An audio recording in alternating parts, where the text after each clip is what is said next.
Good morning, good afternoon, good evening from everywhere you are watching us from. Thanks for having us again. We appreciate all our subscribers, and for those that have been engaging the page, we appreciate you all. And for our new subscribers, for our new people who are just in this video for the first time, kindly like, share, comment, and subscribe to the channel. In our class, for some weeks now, we've been discussing on surds. We've talked about how to simplify surds to their lowest stem. We've discussed on how to add and subtract in surds. We've discussed multiplication of surds. And today we are going down to division of surds. We have 4 questions to solve on the board. Also simplify the following. Let's start together. Solution. The first question, we have 12 over 81. Root 12 over 81. We can split this into 2 to give us root 12 over root 81. Root 12 can be split to 4 times 3. You know the rule already by now, which says one of the numbers must be a perfect square. So that is why we have 4 times 3. Then square root of 81 is 9 directly. It is a perfect square number.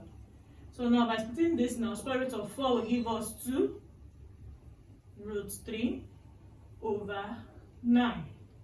And this is our answer to the first question. Root 12 over 81 is equals to root 12 divided by root 81. That will give us square root of 12 can be broken down to 4 times 3, 4 being a perfect square number, over square root of 81 is 9. Square root of 4 now will give us 2 root 3 over 9. 2 cannot divide 9, so we leave this as our answer. The second question, we have 3 over root 5. Now there's something we call rationalization in surd. To rationalize, that is, it is a taboo in surd to leave your answer in having a surd form in our answer in the denominator. That is, we have the numerator, the denominator. In the denominator, having your answer as root 5 is a taboo. You have to apply rationalization. You have to rationalize. You have to rationalize.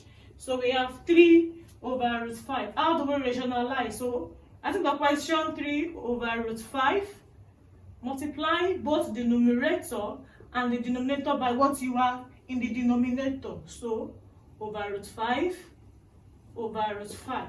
So that will give us 3 times root 5. That will give us 3 root 5 over root 5 times root 5 will give us 5. And this is our answer.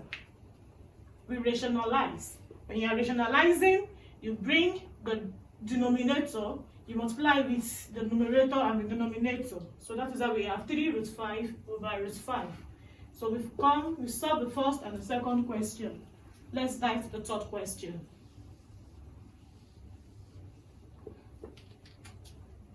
Number 3, we have 5 root 2 over 2 root 5. 5 root 2 over 2 root 5.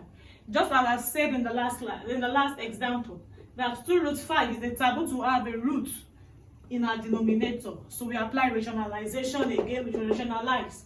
So that will give us 5 root 2 over 2 root 5. We multiply the numerator and the denominator with 2 root 5 over 2 root 5. So that will give us 5 times 2, which is 10, root 2 times root 5, which is root 10, over 2 times 2, that's 4, root 5 times root 5, that will give us 5. So we have 10 root 10 over 4 times 5, 20. So 10 here 1, 10 here 2, so we have root 10 over 2. No more surd in the denominator. We solve the third question. So now for the fourth question, it will be a bonus to our people out there. So the first person to solve it correctly and drop the procedure of solving in the comment section, we earn our bonus. The last question we did like this, and Eniola is the person who won the bonus. So it's going out again for free this time around. Anyone who could solve this question correctly and show us the working correctly, we have the bonus this time around. Thank you for having us again. See you in our next class.